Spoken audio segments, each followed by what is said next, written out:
बोलो श्री कृष्ण भगवान की जय हो। श्रीमद् भागवत महापुराण की जय। श्रीमद् भागवत महापुराण में 9वां स्कंद, पहला अध्याय। विवस्तव मनु के पुत्र राजा सुगमन की कथा।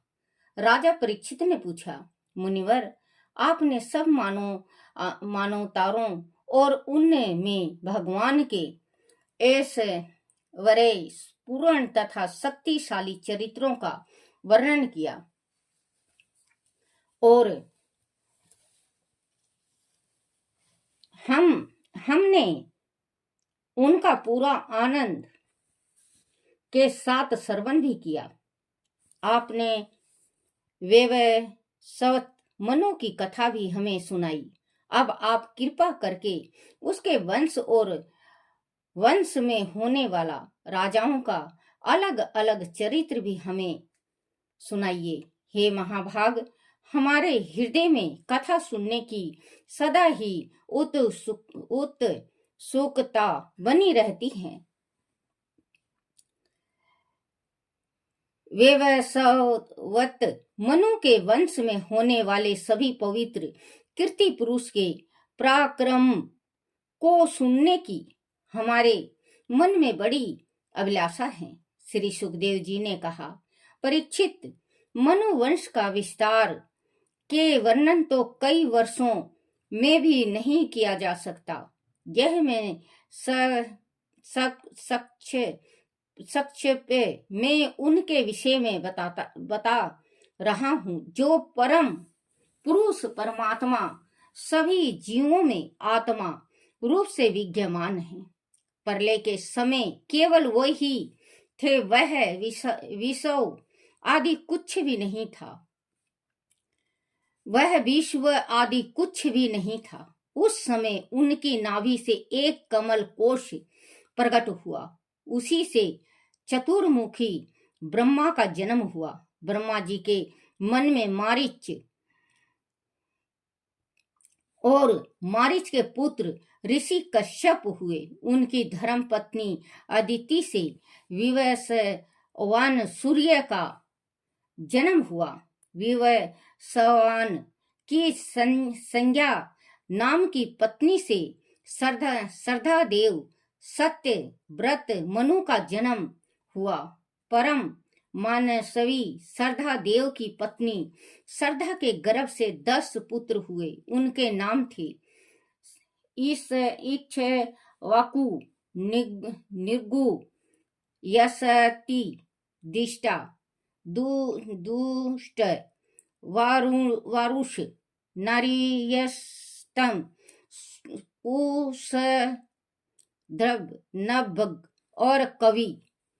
परीक्षित, विवस्वत मनु पहले संतानहीन थे। उस समय महर्षि वशिष्ठ ने संतान प्राप्ति के लिए मित्र वारुण नाम का यज्ञ कराया। यज्ञ के प्रारंभ में मनु की पत्नी श्रद्धा ने केवल दूध ही पीकर साधना की। श्रद्धा ने यज्ञ के होता के पास जाकर कन्या प्राप्ति की याचना की। तब होता द्वारा यज्ञ में आहुति डालने पर श्रद्धा को ईला नाम की कन्या प्राप्त हुई। उसे देखकर मनु का मन प्रसन्न नहीं हुआ। उन्होंने गुरु वशिष्ठ से कहा, मुनिवर, आप लोग तो ब्रह्मवादी हैं। आपका कार्य इस प्रकार विपरीत फल देने वाला कैसे हो गया? वशिष्ठ जी ने यह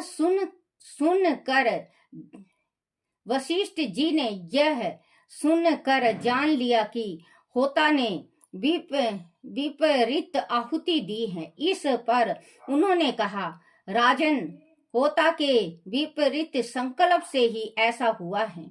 फिर भी आपने तप के प्रभाव से मैं तुम्हें श्रेष्ठ पुत्र दूंगा। परीक्षित, परम यशस्वी वशिष्ठ जी ने ऐसा सोचकर ईला नाम की कन्या को ही पुरुष बना देने के लिए भगवान नारायण की स्तुति की। सर्वशक्तिमान भगवान श्री हरि ने संतुष्ट होकर उसे कन्या को सुगुमन नाम का पुत्र बना दिया। एक बार की बात है कि राजा सुगम अखेट के लिए अपने कुछ मंत्रियों के साथ वन में गया। वहां वह धनुष बाण लेकर एक हिरण का पीछा करने लगे। उस वन में भगवान शंकर अपनी धर्मपत्नी पार्वती के साथ विहार करते हुए रहते थे। उसी क्षेत्र में प्रवेश करते ही सुगम को लगा कि वह फिर से स्त्री बन गया है और उसका घोड़ा भी घोड़ी बन गई है। साथ ही उसके सभी अनुचार भी स्त्री बन गए हैं। पर सभी हैरानी से एक दूसरे का मुख देखने लगे। राजा परीक्षित ने पूछा, मुनिवर, उस क्षेत्र में ऐसा विचित्र गुण कैसे आ गया? कृपया मेरी जिज्ञासा को शांत कीजिए। श्री सुखदेव जी ने कहा, परीक्षित, एक बार बहुत से ऋषि मुनि उस क्षेत्र में गए। उस समय अंबिका देवी वस्त्रहीन होकर श्री शंकर जी की गोद में लेटी थी। ऋषियों को सहसा आया देखकर उन्होंने उठकर वस्त्र धारण कर लिया। उन्हें उस समय बड़ी लज्जा आ रही थी। ऋषियों ने भगवान शंकर को विहार करते देखा तो वह वहां से मुंह फेर कर चले गए और नर नारायण के आश्रम पर चले गए। उस समय भगवान शंकर ने अंबिका की लज्जा को दूर करने के लिए कहा, प्रिय, मेरे शिवा जो भी पुरुष इस क्षेत्र में आएगा वह स्त्री बन जाएगा। परीक्षित, तभी से कोई पुरुष उस क्षेत्र में नहीं जाता, परंतु अब सुगुमन स्त्री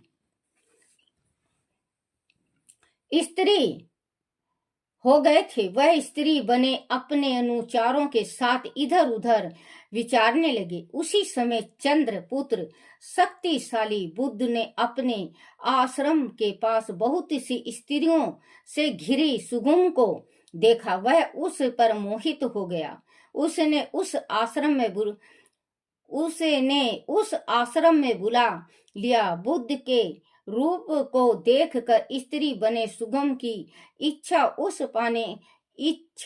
उसे पाने की होने लगी। दोनों ने गंधर्व विवाह कर लिया। कुछ दिनों बाद सुगम ने पुरुरवा नाम के पुत्र को जन्म दिया। उधर जब मनु को पता चला कि सुगम फिर से स्त्री बन गया है तो उन्होंने वशिष्ठ जी से प्रार्थना की। सुगम की दशा सुनकर वशिष्ठ जी को बड़ा दुख हुआ। उन्होंने भगवान शंकर की आराधना की। उनकी आराधना से भगवान शंकर ने प्रसन्न होकर वशिष्ठ से कहा, वशिष्ठ, तुम्हारा यह यजमान 1 महीने तक पुरुष रहेगा और 1 महीने तक स्त्री। इस व्यवस्था से ही सुगमन कुमार पृथ्वी का पालन करेगा।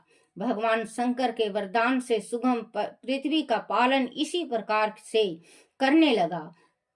परंतु प्रजा उनकी अभिनंदन नहीं करती थी। उसके 3 पुत्र हुए, उत्कल, गया और विमल। वह सब दक्षिणापथ के राजा हुए। बहुत दिनों के बाद जब उनकी उम्र वृद्धा अवस्था को प्राप्त हुई तो उन्होंने अपने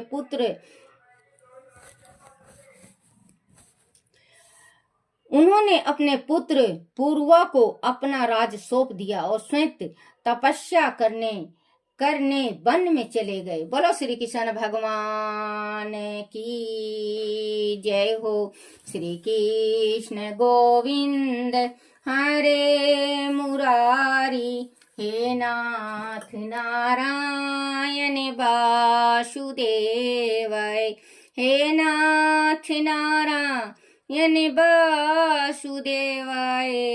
हे नाथ नारायण वासुदेवाय। श्री कृष्ण गोविंद हरे मुरारी।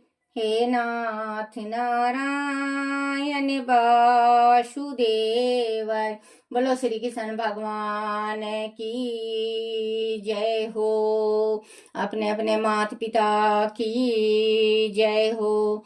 अपने अपने गुरुदेव महाराज की जय हो। हे मेरे कन्हा, हे मेरे गिरधर, हे मेरे गोपाला, मेरे से कोई भूल हो जाए, कोई गलती रह जाए, कोई टूटी हो जाए, मुझे क्षमा करना, क्षमा करना, क्षमा करना। बोलो श्री कृष्ण भगवान की जय। श्री भागवत महापुराण की जय हो।